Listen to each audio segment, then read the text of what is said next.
a better Nigeria? Is it a myth, or do we keep hoping? Nigeria is a highly religious country. How come corruption thrives? Why is adoption not encouraged in Nigeria? Is there a future for the Nigerian youth? Being rich and famous, is that the only drive to be an artist? What makes a great nation? Is it the leaders? What about the people? This is Answers with Dr. Reju. It's 5 p.m. and it's a lovely Friday in the city of Jos. And as the winter winds go by and the weather begins to warm a little, we want to thank you for joining us on Answers with Dr. Reju, where critical life issues are clarified. I have in the studio with me Dr. Reju sitting with us. Dr. Reju. Thank you, Obi. And we have Matthew. Thank you, Obi. And we have Isaac. Thank you, Obi. As they've mentioned, I'm Obi, and it's great to have you guys with us. In the last few weeks, we have used our telescope to focus on the world of education. We've tried to dissect issues there, look critically at issues, and Dr. Reju has been wonderful with brilliant answers to the things we've been asking. And he's here again to continue with education. Right.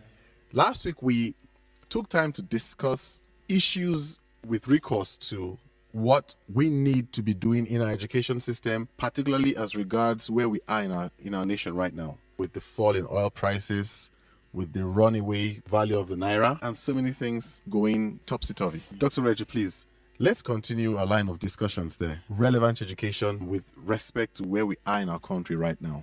Yeah. Please, I'd still like to get your thoughts on what we should be doing, what we should be focusing on at the moment. Thank you very much, Obi.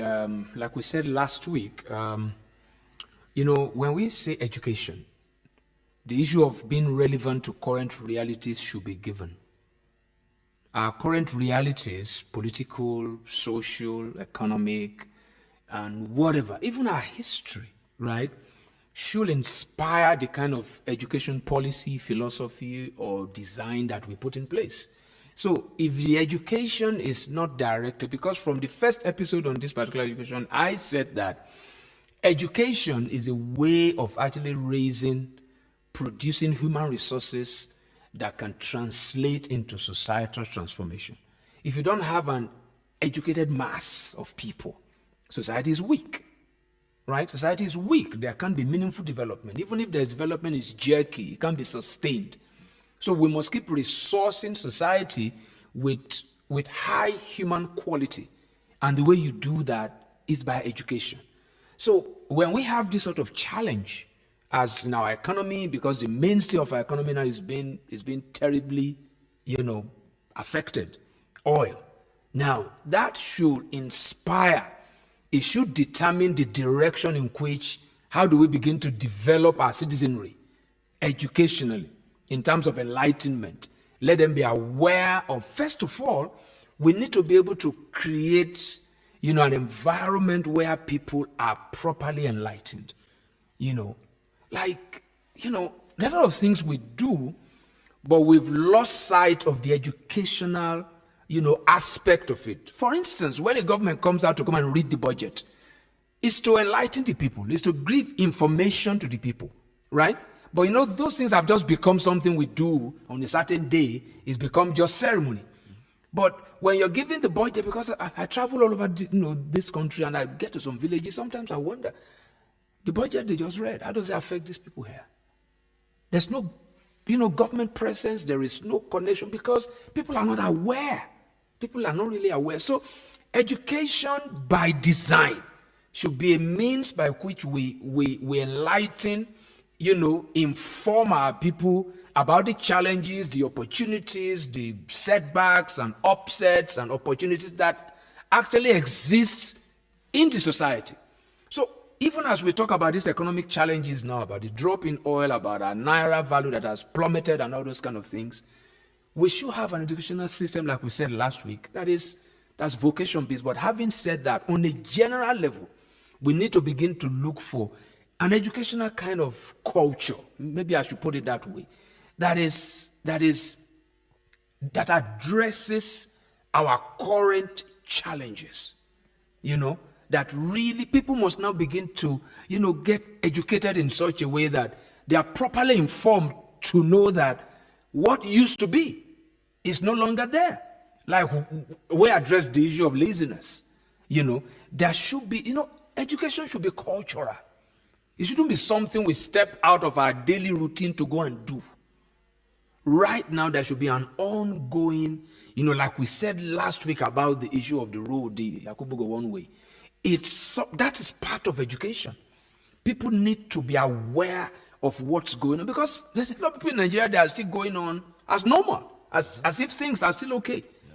But the effect of this price, of oil, the effect of the plummeting rate of the naira might not be felt until maybe another 2 years, right? But if we are properly positioned today, we can mitigate a very terrible effect in 2 years' time. But if we continue as if life is still the same, it's going to be really terrible. It's going to be really terrible. You see, it's not something far-fetched. Nigerians can begin to migrate to other places. It's already happening. You see, we still have money when people migrate to to Europe or America. It's because we still have money, right? But it's going to get to a point where we might need to go next door, maybe Niger or Ghana or Chad or whatever, to go and look for means of livelihood. But you see, nations that get there is because they never planned. When the tide turned, they didn't turn. And how do we turn? That with that tide, it is inspired, it is determined by the brand, the mode of education that societies have. It's great you're mentioning other nations and how they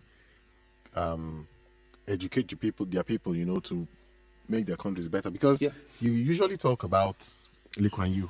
Yeah. The Singaporean the father of Singapore. The father of Singapore. Yeah.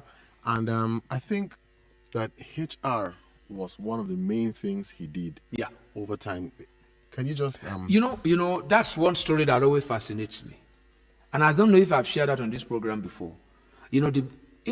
Nigeria, has a lot of commonalities with Singapore. Singapore is multi-ethnic, is multi-religious. The only difference is that they're small, right? They're very small, but they were very corrupt also, very deeply corrupt. And the hub of their corruption was their civil service. Lee Kuan Yew actually turned the civil service around, not by any kind of a fire brigade approach. What he did was to attack the problem from the root. And what did he use? It was education. He went to high school, A levels, to go and look for the top 5 students over maybe 10, 15 years. He gets these guys together, gives them scholarship to go study in the best universities in the world.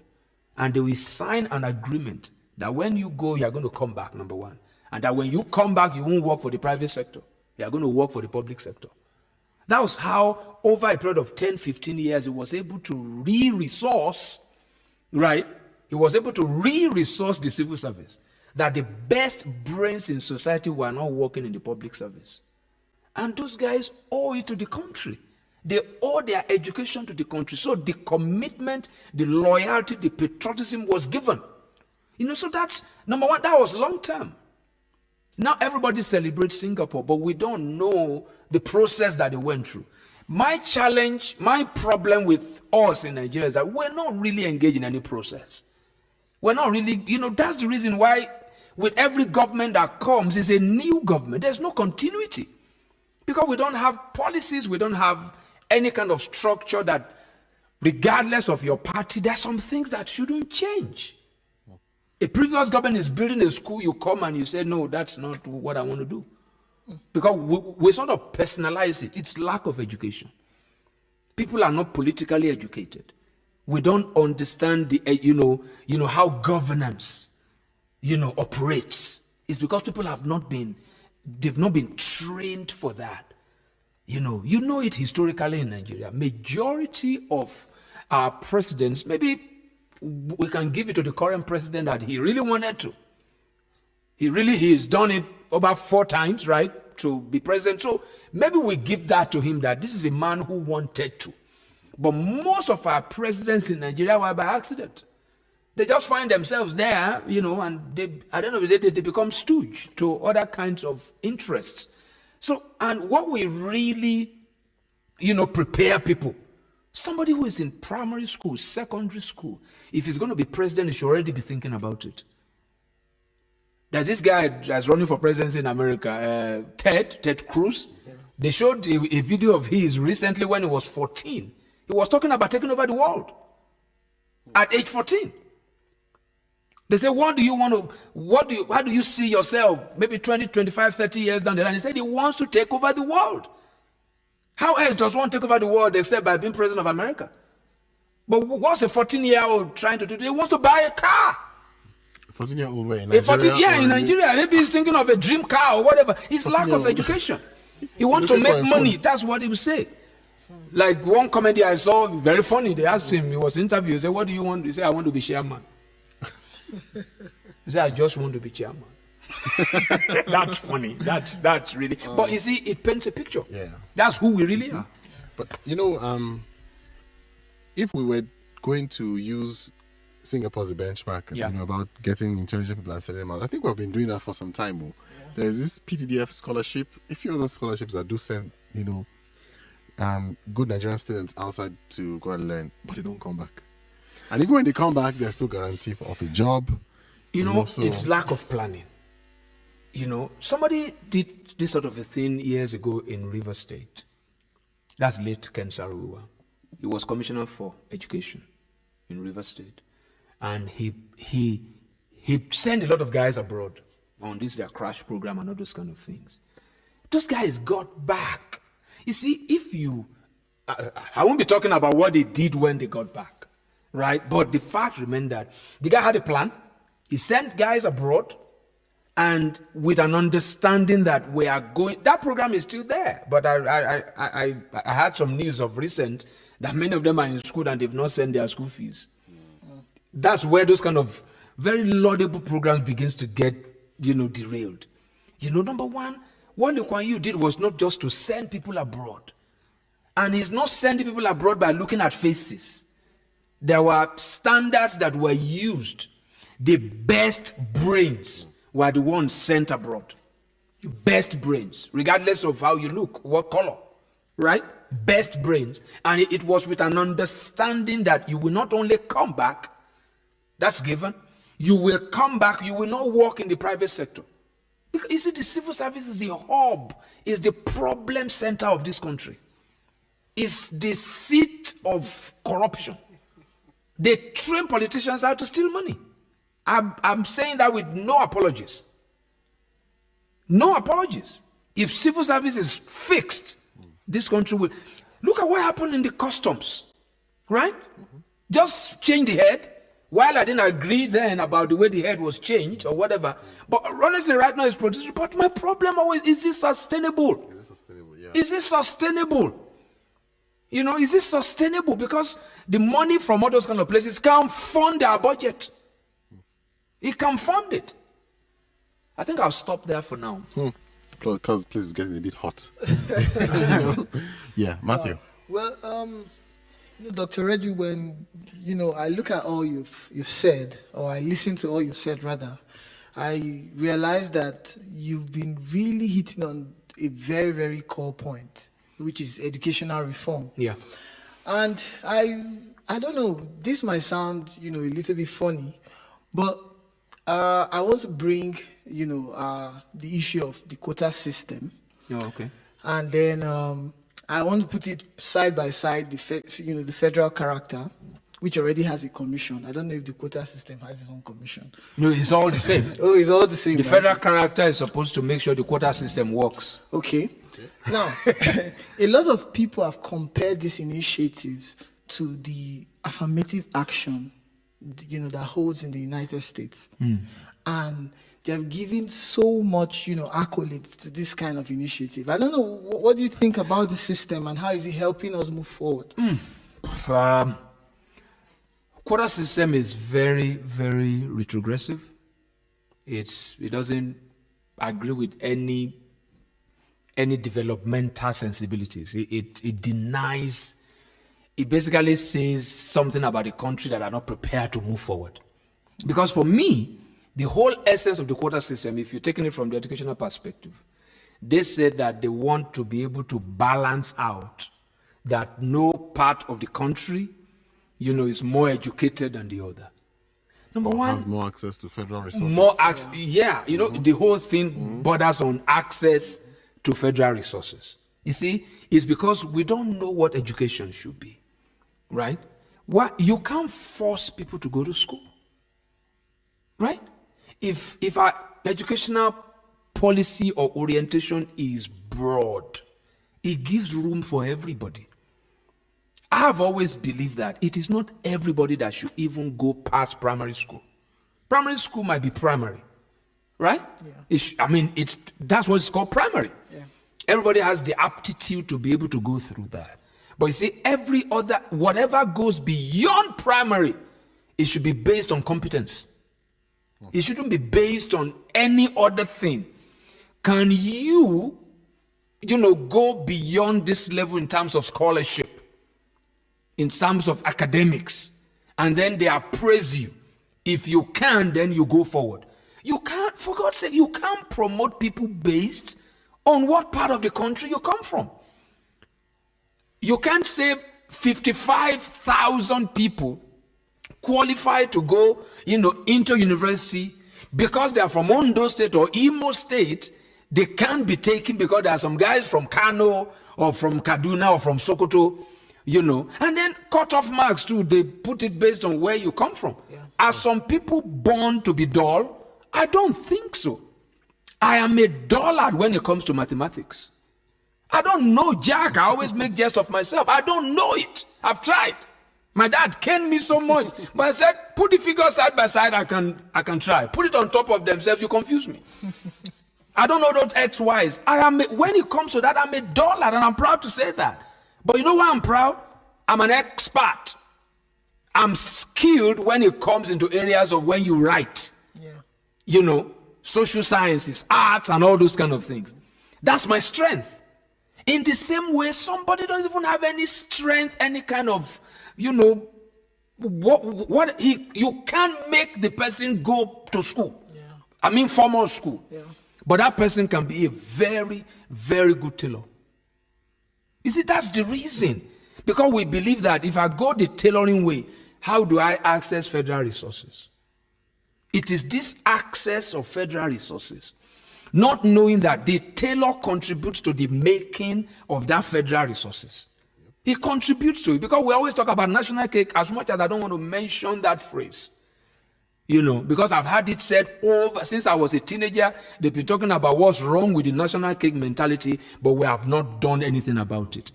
We have always been talking about national cake, nobody's talking about the national bakery or a national oven. We should be, the tailor is part of national oven. The bricklayer is part of national oven. What is the percentage? What percentage do formally educated people contribute to our GDP? That you have a degree. Let's look at all that they do in economic terms. What percentage do they contribute to our GDP? But look at unskilled labor. Look at other vocational kind of people. What changed our GDP? It was Nollywood. Yeah. It was Nollywood. How many PhDs are in Nollywood? Right? How many? In Nollywood, do they give you roles based on where you come from? It's based on expertise. You can't go to Nollywood and say, I'm an Igbo man, so that you can have a right to a role. I'm a Hausa man. If you're a Hausa man, it's because we need a man from Hausa land who can speak Hausa for this role. Right? So we need to be realistic. We are killing this country. There was a time they took federal character to football. They took it to football. We're killing everything. They'll fault a coach because everybody in that football team is from Edo State or Delta. As if Delta or Edo State is not part of Nigeria. Why should we force, an Ijoman to play football? Why? Why should we force, a man from an Angasman or whatever? If he doesn't know how to play, he doesn't know how to play. Right? The Edo man that's playing is not a Nigerian. So this federal character, this quota system is born out of laziness, is born out of all the affirmative action they're talking about. People don't go and read the history of the affirmative action. It's to protect national integrity. Is to be able to be an effective player. Affirmative action is not even within, it's how they interact with maybe other cultures. They're not using it as, it's not internal. Look at what they do to farmers. They subsidize, for them, so that they can effectively compete with other people. That's affirmative action, not to promote mediocrity. Our own federal character promotes mediocrity. Imagine a country like this if we, and it's because we don't trust ourselves. We don't love each other. I keep saying it, there are no Nigerians in Nigeria. A man wants to rule because he's an Hausa man. Somebody wants to rule, is our turn. What's turn by turn? It just takes us back. It takes us back. I know we're not there, but we're not even moving. Right? We're not even moving. Right? We're not making any kind of progress to say that let's have a national identity. Let being a Nigerian be first, and then where your head hit the ground, or even if it's your feet, if you're breech, hits the ground, let that be secondary. Let's first of all be Nigerians before we are Yorubas. Let's be first of all be Nigerian before we are Hausas. And you see, that comes on the wings of how we are educated. Because education starts from people's living rooms. But from youth, from when they were young, they will tell a Yoruba man to be wary of the Hausa man. The Yoruba man will tell you, be careful with Igbos. But you see, we have another generation now. I can't believe me telling my kids that. I can't imagine it telling my daughters not to marry based on where people come from. Where is love? Right? That's what we carry to education. Where is expertise? Why should my cutoff mark, because I'm from the South, be higher than somebody from the Northeast? Why? It's not the same work. It's not the same jump. It doesn't make sense. It's just senseless. We will still be here 50 years' time, and we'll still be talking about this if we don't change it. Absolutely. So, please let's go on a break, and we're back shortly. There are cooking oils and there are cooking oils, Of course, there are those that foam like soap when you put them on fire, and there are those that go to sleep after a few days. There are even those with funny odors that make neighbors wonder what's happening in your kitchen. I beg, don't kill me. But then again, there is Grand Pure Soya Oil, made from pure soya seed. Grand Pure Soya Oil is cholesterol-free, which makes it ideal for the heart and health conscious. It neither foams nor fumes, neither does it congeal even at low temperature. Grand Pure Soya Oil is also endorsed by the Nigerian Heart Foundation as heart-friendly oil. Let me go and get my own Grand Pure Soya Oil, Joe. Oil that doesn't smell or sleep. Grand Pure Soya Oil, a heart-friendly oil you've always known. Welcome back. If you're just joining us, this has been Answers with Dr. Reju. Please, if you'd like to get in touch with us, you could send us a WhatsApp on 081 44 56 9000. That's 081 44 56 9000. You could also get our website on answerswithdrreju.com and download previous episodes of Answers with Dr. Reju. Finally, do chat with us on Facebook, facebook.com/answers with Dr. Reju. All right, Dr. Reju, before we went on the break, we were talking about the scourge of quota system. of quota system and its effect on education and nationalism and all that. But Isaac has a follow-up question to that. Well, Dr. Reju, and there's this saying that if not for the quota system, maybe some tribes in this country wouldn't have had a voice. What's your take on this? Now, that's a bad narrative. Voice is not something that's given to you. Voice is who you really are by your own basic uniqueness, by your basic design, by the way you are wired, by the Creator. So nobody can give you a voice. I remember it was somebody who said it.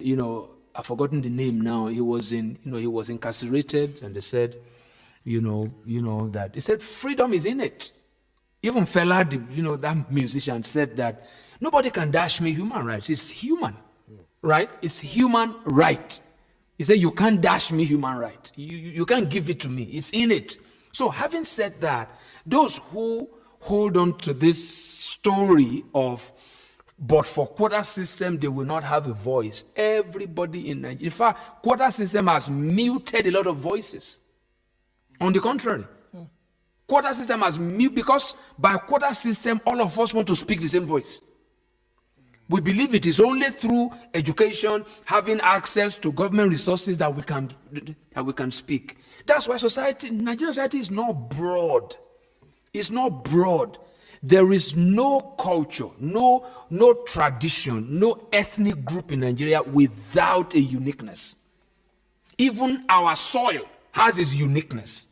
Go plant cocoa in Sokoto. It won't grow. It will not grow. Do they need cocoa in Sokoto? Yes. They need what the Southwest has. Right? We all have our uniqueness. If our politicians, our political leaders, or whatever they are called, if they are really thinking, well, we should be educated along the line of our uniqueness. Right? Look at it. Maybe it's Benway, the food basket. That place, the education should be predominantly agro-based. They should take agriculture. You see, I hate making examples of other nations because they've done it so well. But let's keep focusing on here. We all have our uniqueness, right? We all have it, and that's what we should promote. You know, look at Southern Kaduna down to this side. Look at art. Look at music.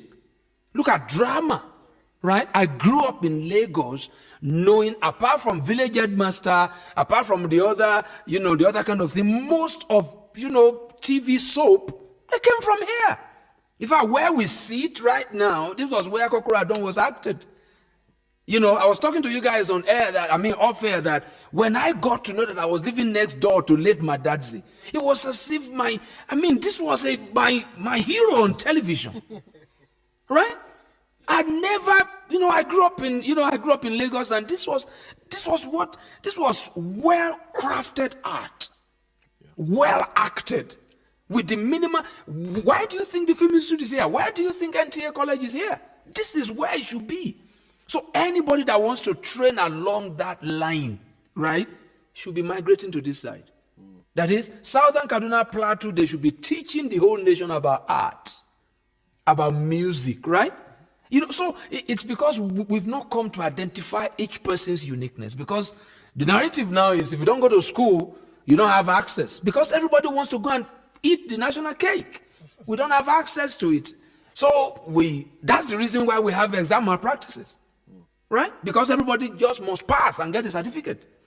So quota system has weakened us. It has made society, like homo. We all look alike. We are one and the same. There's no variety. People are not bringing each one's uniqueness to the table. When we come to the table, we all sound alike. Like I made an example earlier on. Will you go to Nollywood and say because you have PhD or because you are from one part of the country? No, they want to appraise you based on how well you are good with acting. Can you direct? Can you do photography? Camera doesn't know the fingers of somebody from any part of the world. So this thing, I'm talking to the emerging leaders, this current generation. If you still believe that your stepping stone to greatness is based on where you come from, you will because this country will change. We are getting there. This country will have a back to the world. We will have to face the reality. And with that, we'll draw the curtains on this episode. It's been nice hanging out with all of you. Thank you, Dr. Reggie. Thank you, Matthew. And thank you, Isaac. Please keep a date with us next week on Friday by 5 p.m. Tell your friends, tell your colleagues. Set your alarm. We'll see you then. Thanks.